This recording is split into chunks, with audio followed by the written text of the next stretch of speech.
ان الحمد للہ الصلاۃ والسلام علی اشرف الانبیاء والمرسلین نبینا محمد صلی اللہ علیہ وسلم وعلی آلہ واصحابہ اجمعین۔ رب اشرح لی صدری ویسر لی امری واحلل عقدۃ من لسانی یفقہوا قولی۔ میرے نہایت محترم ناظرین اکرام، السلام علیکم۔ الحمدللہ ہم نے سورہ البقرہ شروع کر رکھی ہے اور ہم نے 5 آیات کور کر لی ہیں، اور ان پہلی 5 آیات میں اللہ سبحانہ تعالیٰ نے ایک تو یہ بتلایا کہ یہ بڑی عظیم کتاب ہے اور یہ وہ کتاب ہے جس میں کوئی شک نہیں اور ہدایت ہے متقین کے لیے، اور اس کے بعد متقین کی خصوصیات بتائی گئیں کہ وہ کیا کیا اعمال کرتے ہیں تب جا کے وہ متقی بنتے ہیں، اور اس کے بعد آخر میں یہ جو 5ویں آیت تھی اس میں یہ بتایا کہ یہ جو متقین ہیں یہی فلاح پانے والے ہیں۔ آپ کو قرآن پاک میں الحمدللہ ہر چند آیات کے بعد ایک آیت ایسی ملے گی کہ جو آپ کو سوچنے پہ مجبور کر دے گی کہ آپ اس پہ ٹھہرے، اس پہ غور و فکر کریں۔ اگر آپ قرآن سمجھتے ہیں تو وہ آیت آپ کو روکے گی۔ تو انشاءاللہ ہم اب چونکہ جب سورہ البقرہ شروع ہوئی ہے تو اس سے قبل تو ہم ہر سورت کے بعد احتسابی نکات جو ہے اس کا جائزہ لیتے تھے، لیکن اب چونکہ سورت لمبی ہے تو اس میں جب جہاں اس طرح کی آیات آئیں گی کہ جو آپ کو سوچنے پہ مجبور کریں گی کہ آپ رکیں اور اس پہ غور و فکر کریں اور جائزہ لیں اپنا، تو انشاءاللہ یہ سلسلہ اس طرح چلتا رہے گا۔ آج ہم آیت نمبر 5 پہ ہی تھوڑی تفصیلی بات کریں گے کہ جو یہ بتایا گیا شروع میں کہ فلاح ہے ان لوگوں کے لیے کہ جو یہ کام کرتے ہیں اور اس قرآن سے ہدایت لیتے ہیں، تو آج ہم یہ سمجھنے کی کوشش کریں گے کہ فلاح کیا ہے اور قرآن میں اس کی کیا اہمیت بتائی گئی، دنیا میں کون سے اعمال ہیں جو ہمیں فلاح کی طرف لے جائیں گے، اور آخرت کی فلاح کیا ہے۔ تو چلتے ہیں سورہ البقرہ کی آیت نمبر 5، اس پر تھوڑی سی تفصیلی گفتگو۔ اعوذ باللہ من الشیطان الرجیم، بسم اللہ الرحمن الرحیم۔ اولئک علی ھدی من ربہم واولئک ھم المفلحون۔ ایسے لوگ جو اپنے رب کی طرف سے ہدایت پر ہیں اور وہی فلاح پانے والے ہیں۔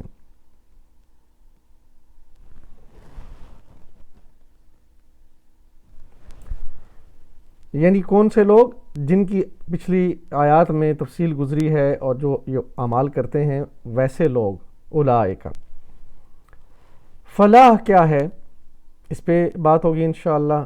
فلاح یعنی کامیابی پانے کے لیے بنیادی اعمال کون سے ہیں، اور دنیا میں فلاح حاصل کرنے کے لیے ہمیں کیا کرنا ہوگا، اور فلاح سے محروم کون سے لوگ ہوتے ہیں، اور آخرت کی فلاح کن کے لیے ہے۔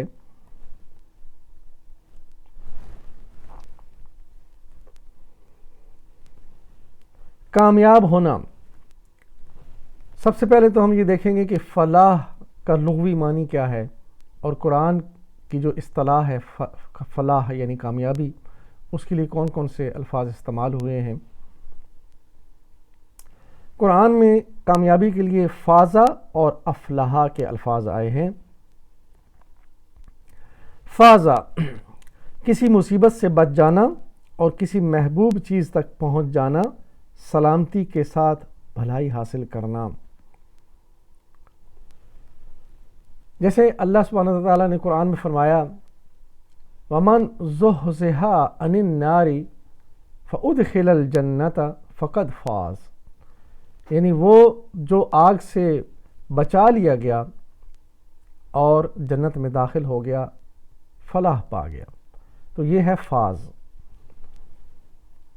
افلاح، افلاح کے معنی میں 3 باتیں پائی جاتی ہیں۔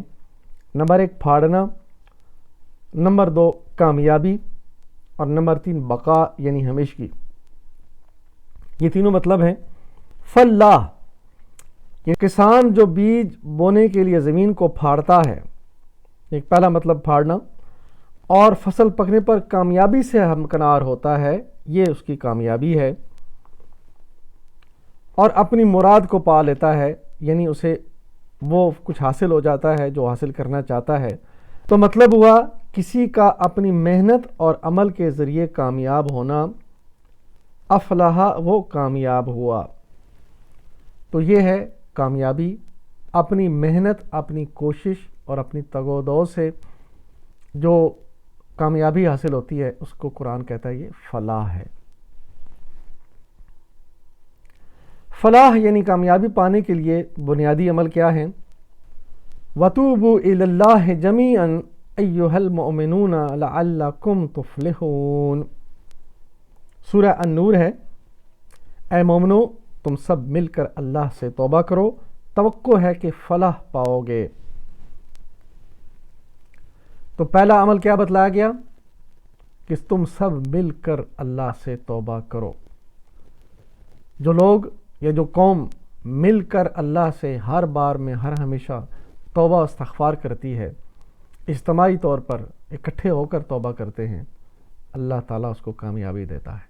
اور قرآن پاک میں حضرت یونس علیہ السلام کی مثال ہے کہ پوری قوم اس وقت اکٹھی ہوئی جب انہوں نے عذاب کو دیکھا۔ یونس علیہ السلام چلے گئے مگر انہوں نے اللہ سے توبہ استغفار کی اور اللہ نے ان کو کامیاب کیا، یعنی عذاب سے بچا لیا۔ انما کان قول المؤمنین اذا دعوا الی اللہ ورسولہ لیحکم بینکم ان یقولوا سمعنا واطعنا واولئک هم المفلحون۔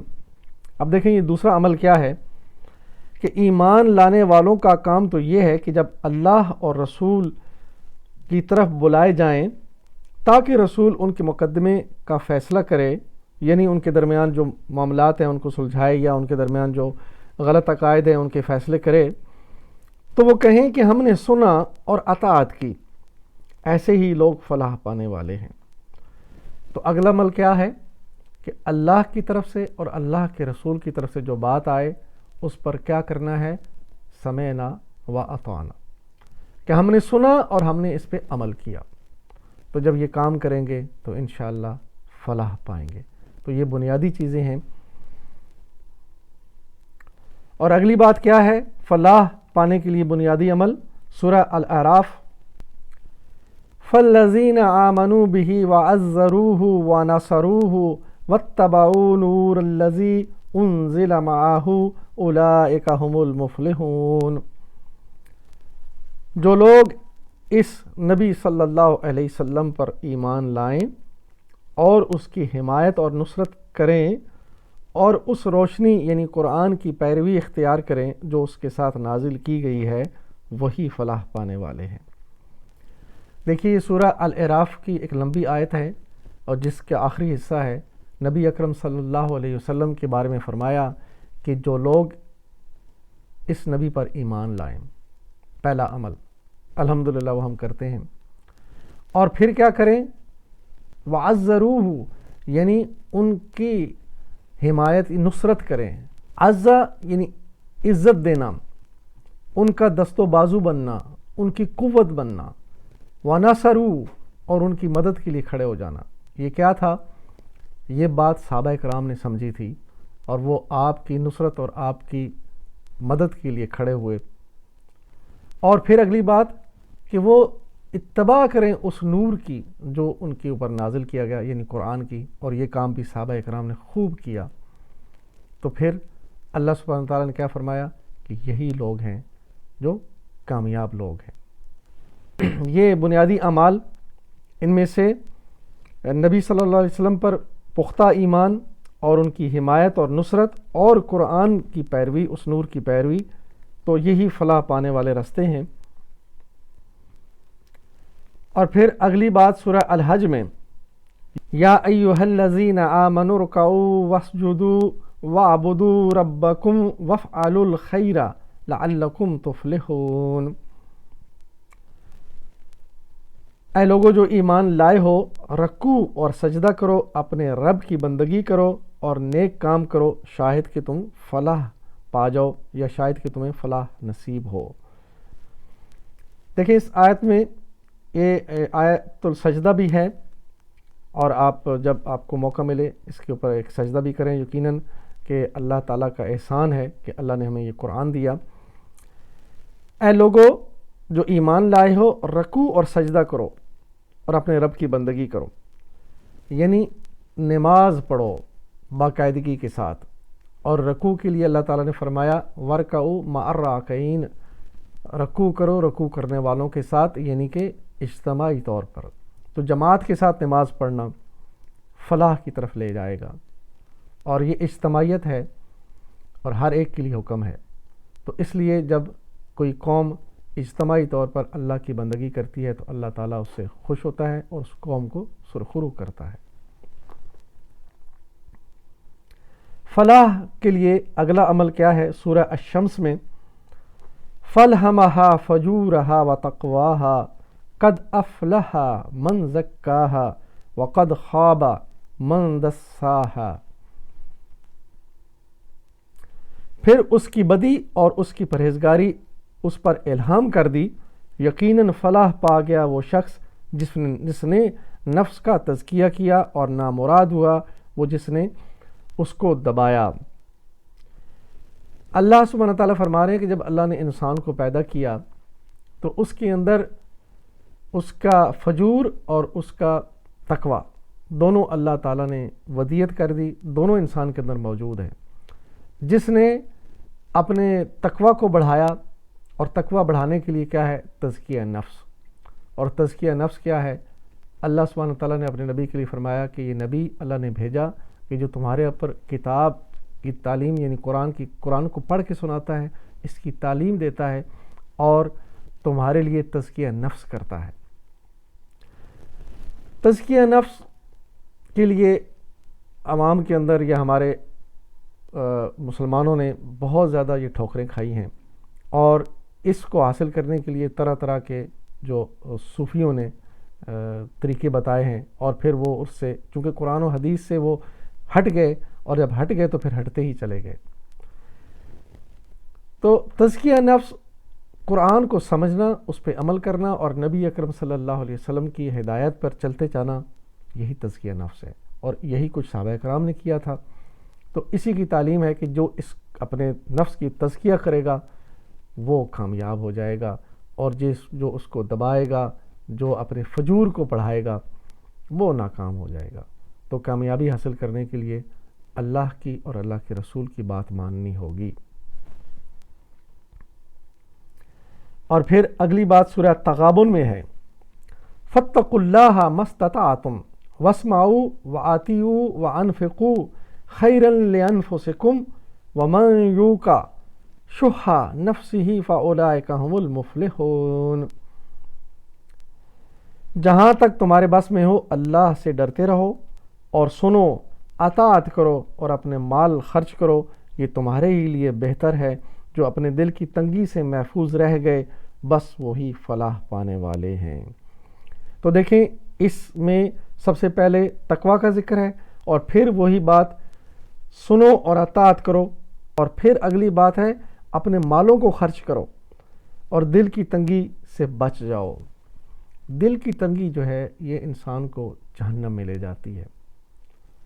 تو دل کی تنگی کے بارے میں فرمایا کہ جس نے دل کی تنگی کو دور کیا، اس سے بچ گیا۔ دل کی تنگی کیا ہے؟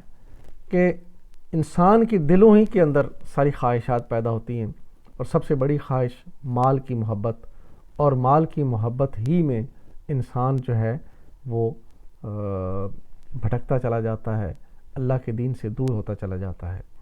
اور اسی لیے فرمایا کہ اللہ کی راہ میں کھلے دل سے مال خرچ کرو، اللہ کے دین کو قائم کرنے کے لیے، اللہ کے دین کے اندر جو لوگ جو مسلمان ہیں ان کی فلاح و بہبود کے لیے کام کرو۔ اور زکوٰۃ اس لیے دی گئی، اور زکوٰۃ کے بارے میں فرمایا کہ یہ تمہارے مال کا تزکیہ ہے۔ تو یہ تزکیہ حاصل کرنے کے لیے یہ سارے اعمال ہیں کہ اللہ کے رسول کی اطاعت کرو، اور تقوی اختیار کرو، اور اپنے دل کی تنگی سے بچو، لوگوں کی بھلائی کے کام کرو اور اللہ کے دین کے فلاح و بہبود کے لیے بھی، اس دین کو قائم کرنے کے لیے بھی اپنا مال خرچ کرو، اور اسی کو اللہ تعالیٰ نے فرمایا یہ راہ فی سبیل اللہ خرچ ہوگا۔ تو دل کی تنگی سے بچنا بھی فلاح کے راستے پر چلنا ہے، کامیابی کی طرف بڑھنا ہے۔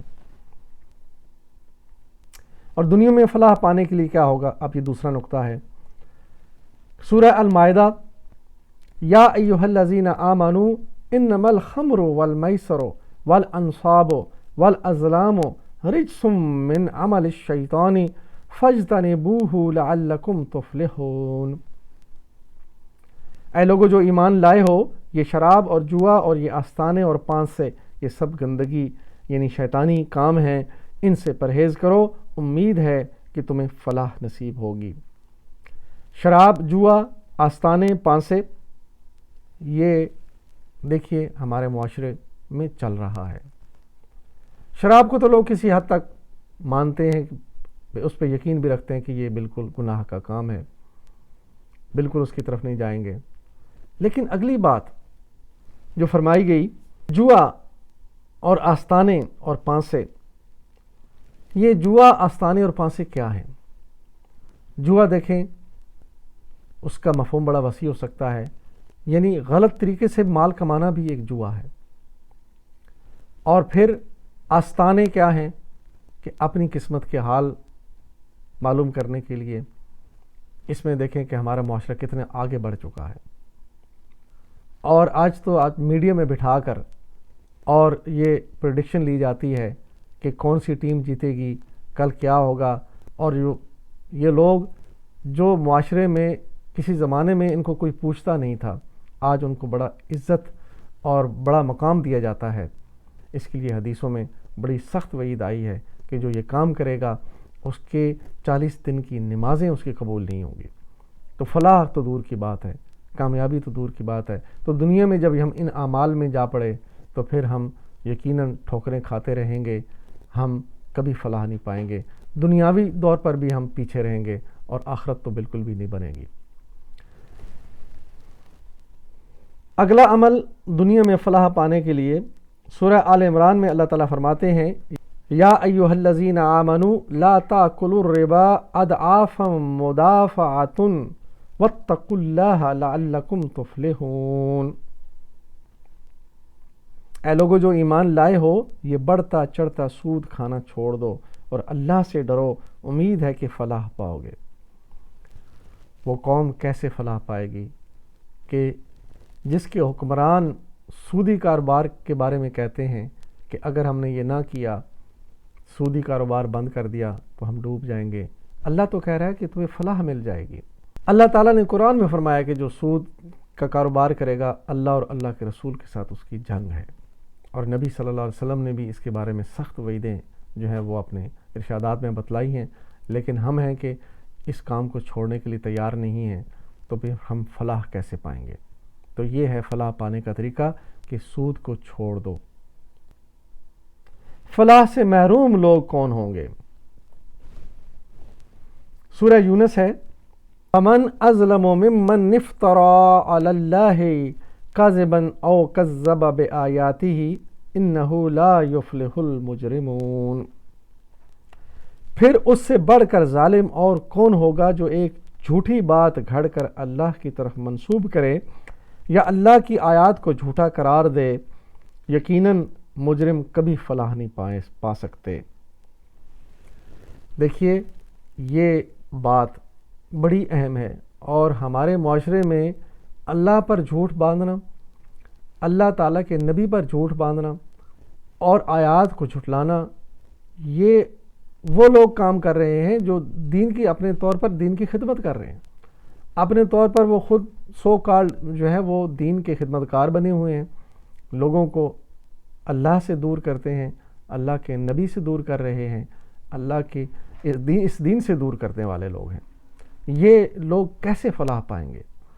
اور جو عوام الناس ہے بغیر سوچے سمجھے ان کے پیچھے چلی جا رہی ہے کہ جو وہ کہتے ہیں وہ قرآن و حدیث سے تو بالکل ثابت نہیں، ہو ہی نہیں سکتا، اور پھر بھی اس کو مانتے ہیں، اور جب کوئی قرآن و حدیث کی بات کرے تو پھر وہ اس کے ساتھ لڑتے ہیں اور یہ کہتے ہیں کہ یہ جو ہے یہ ویسا ہے ویسا، الزامات لگاتے ہیں وہ سب آپ کو معلوم ہے۔ تو فلاح پانے کے لیے یہ ضروری ہے کہ اللہ تعالیٰ کے دین کو سچا سمجھا جائے، اور اللہ کے اوپر جھوٹ باندھنا بہت بڑا گناہ ہے۔ تو ایسا اس کے لیے اللہ نے فرمایا یہ مجرم ہیں، یہ کبھی فلاح نہیں پائیں گے۔ اور پھر فلاح سے محروم لوگ کون ہیں؟ وَمَن يَدْعُ مَعَ اللَّهِ إِلَٰهًا آخَرَ لَا بُرْهَانَ لَهُ بِهِ فَإِنَّمَا حِسَابُهُ عِندَ رَبِّهِ إِنَّهُ لَا يُفْلِحُ الْكَافِرِينَ۔ اور جو کوئی اللہ کے ساتھ کسی اور معبود کو پکارے جس کے لیے اس کے پاس کوئی دلیل نہیں، تو اس کا حساب اس کے رب کے پاس ہے، ایسے کافر کبھی فلاح نہیں پا سکتے۔ اللہ کے ساتھ کسی اور کو پکارنا، اور یہ دیکھ لیجئے ہمارے معاشرے میں کس دھڑلے کے ساتھ ہو رہا ہے، اور وہی لوگ ہیں جو دین کی خدمت کر رہے ہیں، جو اپنے آپ کو دین کے پیشوا کہتے ہیں، اللہ کے ساتھ دوسروں کو پکارتے بھی ہیں اور لوگوں کو پکارنے کی ترغیب دیتے ہیں۔ عوام الناس چونکہ قرآن کے تعلیم سے بے بہرا ہے، اس لیے ان کے پیچھے چلے پڑتے ہیں اور ان کے ہر بات پہ عمل کرتے ہیں۔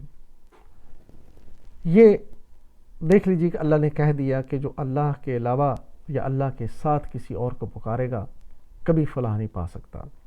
اور اللہ کے ساتھ پکارنا کیا مطلب ہے؟ کہ جو اللہ کو بھی پکارتا ہے اور اللہ کے غیر کو بھی پکارتا ہے، یہ دونوں اللہ نے ایک ساتھ اس لیے بتایا کہ یہ قوم کرے گی، یہ لوگ کریں گے۔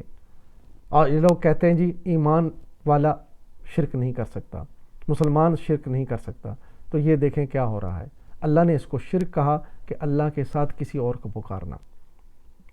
تو یہ جو کرے گا کبھی فلاح نہیں پائے گا۔ آخرت کی فلاح کے لیے سب سے عظیم کام سورہ الاعراف کی مبارکہ ہے، اور اگر ہمیں یہ سارے کام کرتے ہوئے جو آج ہم نے الحمدللہ دیکھے ہیں، پڑھے ہیں، سنے ہیں، ان کے ساتھ ساتھ یہ آخری جو ایک بات میں آپ کے سامنے رکھوں گا یہ کر لیں گے تو فلاح کا جو سرٹیفکیٹ ہے اللہ نے ان لوگوں کے لیے دیا ہے۔ کون سے لوگ ہیں؟ وَلْتَكُن مِّنكُمْ أُمَّةٌ يَدْعُونَ إِلَى الْخَيْرِ وَيَأْمُرُونَ بِالْمَعْرُوفِ وَيَنْهَوْنَ عَنِ الْمُنكَرِ وَأُولَئِكَ هُمُ الْمُفْلِحُونَ۔ تم میں سے کچھ لوگ ایسے ضرور رہنے چاہیے جو نیکی کی طرف بلائیں، بھلائی کا حکم دیں اور برائیوں سے روکتے رہیں۔ جو لوگ یہ کام کریں گے وہی فلاح پائیں گے۔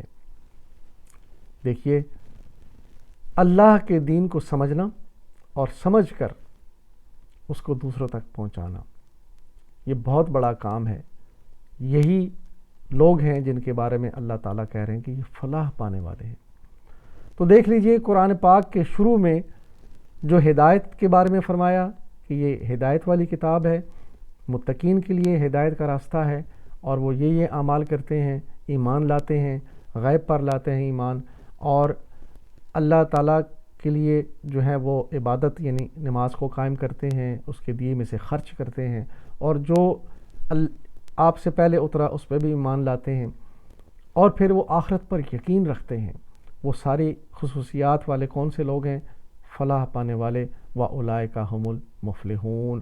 اور پھر ہم نے دیکھا بہت ساری آیت، یہ اس کے علاوہ بھی بہت آیات ہیں، لیکن چند آیات میں نے آپ کے سامنے رکھی ہیں، اور ان میں سب سے بڑی جو آخر والی آیت ہے کہ جس میں فرمایا کہ جو لوگوں کو منکرات سے روکیں گے اور بھلائیوں کی طرف بلائیں گے یہی فلاح پانے والے ہیں۔ اور پھر سورہ العصر میں بھی اللہ نے اسی بات کے لیے جو ہے فرمایا کہ یہی لوگ کامیاب ہوں گے کہ والعصر ان الانسان لفی خسر، کہ یقیناً زمانہ ہے کہ قسم کہ سارے کے سارے لوگ جو ہیں وہ خسارے میں ہیں، الا الذین آمنوا، بے شک وہ لوگ جو ایمان لائے، وعملوا الصالحات، اور اچھے اعمال کیے، وتواصوا بالحق وتواصوا بالصبر، اور جنہوں نے حق کی تبلیغ کی اور نصیحتیں کی، بھلائی کی طرف بلایا، منکرات سے روکا، اور اس کے عمل کرتے ہوئے ان کے اوپر کوئی پریشانی آئی تو اس پہ صبر کرتے رہے اور آگے بڑھتے رہے، یہی فلاح والے لوگ ہیں۔ تو الحمدللہ ہم نے یہ چند آیات کور کی کہ اور دیکھا ہم نے کہ فلاح کیا ہے، اور آخر میں ہم اللہ تعالیٰ سے جو ہے وہ فلاح پانے کے لیے اپنے آپ کو پیش کرتے ہیں، اور وہ کیا ہے؟ میری زندگی کا مقصد تیرے دین کی سرفرازی، میں اسی لیے مسلمان، میں اسی لیے نمازی۔ انشاءاللہ ہم اگر یہ سارے اعمال کرتے جائیں دنیا میں، تو دنیا میں بھی فلاح کی زندگی پائیں گے، یعنی کامیابی والی، اور آخرت میں بھی کامیاب ہوں گے۔ اللہ سے دعا ہے کہ اللہ تعالی ہمیں یہ باتیں جو ہم نے پڑھی سنی، ان کو ہمارے دلوں میں اتارے اور ان پر ہمیں عمل کی توفیق دے، اور ان کو ہمیں دوسروں تک پہنچانے کی توفیق دے۔ اور یقیناً اللہ تعالی ہماری اس کوشش کو قبول فرمائے گا، اور اس کو ہمارے لیے صدقہ جاریہ بنائے گا، اور ہمارے لیے آخرت کا توشہ بنائے گا، اور اس کام کی وجہ سے ہی اللہ تعالی ہمارے لیے جنت کا فیصلہ فرما دے گا۔ وآخر دعوانا ان الحمد للہ رب العالمین، والصلاۃ والسلام علی رسولہ الکریم، جزاکم اللہ خیراً۔